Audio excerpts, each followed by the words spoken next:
wabarakatuh. Perkenalkan, nama saya Dian Puji Lestari, NIM 27 kelas 7A. Saya akan mendongengkan dengan judul Kelinci yang Sombong dan Kura-kura. Di suatu tempat, hiduplah seekor kura-kura yang tinggal di pinggir danau. Setiap pagi, kura-kura berjalan untuk mencari makan. Kura-kura adalah binatang dengan pergerakan yang lambat. Kura-kura tidak dapat berjalan atau berlari dengan cepat. Kura-kura juga mempunyai tempurung yang sangat keras dan berat.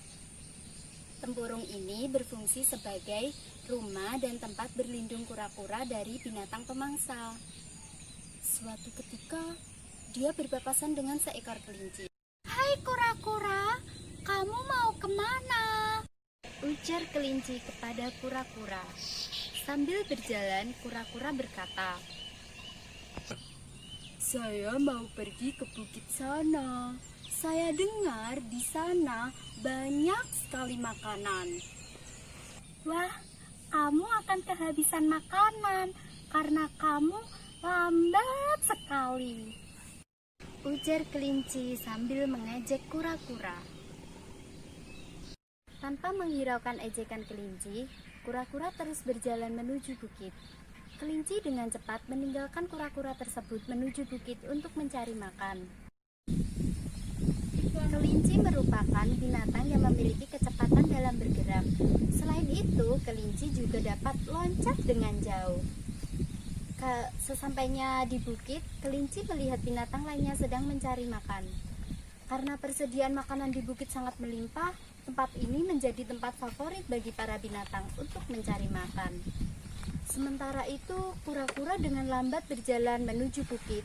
Ia berharap ia dapat tepat waktu sampai di bukit dan dapat bergabung dengan binatang lainnya. Setiap binatang sibuk dengan makanannya masing-masing. Karena musim akan berganti, ini adalah waktu yang berharga bagi para binatang. "Akhirnya kamu sampai ke bukit ini juga, kura-kura. Tapi sayang sekali, makanan di sini tinggal sedikit," ujar kelinci kepada kura-kura. Karena kura-kura datang terlambat, dia hanya makan sedikit, sedangkan binatang lainnya sudah kenyang. Keesokan harinya, kura-kura bangun pagi sekali untuk bergegas menuju bukit untuk mencari makan sebelum binatang lainnya sampai. Kura-kura berjalan menuju bukit dan tiba-tiba kelinci menghampirinya. "Hai kura-kura, kamu mau ke bukit lagi ya? Sepertinya kamu akan kehabisan makanan seperti hari sebelumnya," ejek kelinci kepada kura-kura. Kura-kura terus berjalan menuju bukit tanpa menghiraukan ejekan kelinci. Sesampainya di bukit, benar saja, binatang lainnya sudah sampai di bukit untuk mencari makan.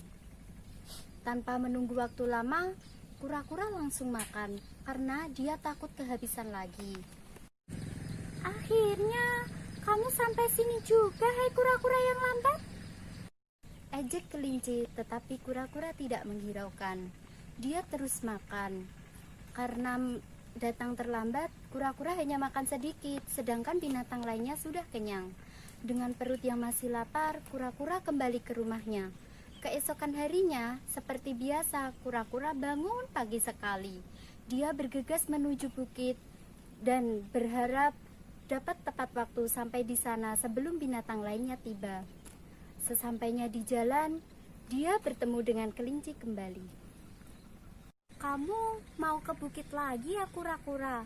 Saya sarankan kamu mencari tempat makan yang dekat sini saja karena kamu lambat sekali berjalan," ejek kelinci kepada kura-kura. Kura-kura terus berjalan tanpa menghiraukan ejekan kelinci. Sementara itu, kelinci berlari dengan cepat meninggalkan kura-kura yang ada di belakang. Tiba-tiba tanpa melihat batu yang ada di depannya, kaki kelinci tersandung, kelinci pun terjatuh. "Aduh, kakiku sakit sekali," rintih kelinci. Ternyata akibat tersandung batu, kaki kelinci terluka dan kelinci pun tidak dapat berjalan. Kura-kura menghampirinya dan menolong kelinci tersebut untuk berjalan. Dengan heran, kelinci pun berkata kepada kura-kura, "Kenapa kamu menolong saya, kura-kura? Padahal setiap hari saya selalu mengejek kamu." Bagaimanapun juga, kamu tetap teman saya. Dan sebagai teman, kita harus saling tolong-menolong. Ujar kura-kura kepada kelinci. Kelinci pun merasa bersalah karena setiap hari dia selalu mengejek kura-kura. "Maafkan saya, kura-kura, yang selama ini selalu mengejek kamu," ucap kelinci dengan menyesal, dan akhirnya mereka pun berteman dan saling membantu. Dongeng kelinci yang sombong dan kura-kura berisi banyak pembelajaran dan nilai-nilai pendidikan karakter. Dari tokoh kelinci yang sombong dapat kita ambil agar kita tidak menirukan hal seperti itu. Dapat kita ajarkan kepada anak untuk bersikap rendah hati dengan apa yang kita miliki, karena sifat sombong akan membentuk karakter yang tidak baik. Selain itu, kita juga dapat mengajarkan kepada anak untuk mempunyai sifat yang sabar ketika direndahkan orang lain dan berbuat baiklah kepada semua orang tanpa pamrih.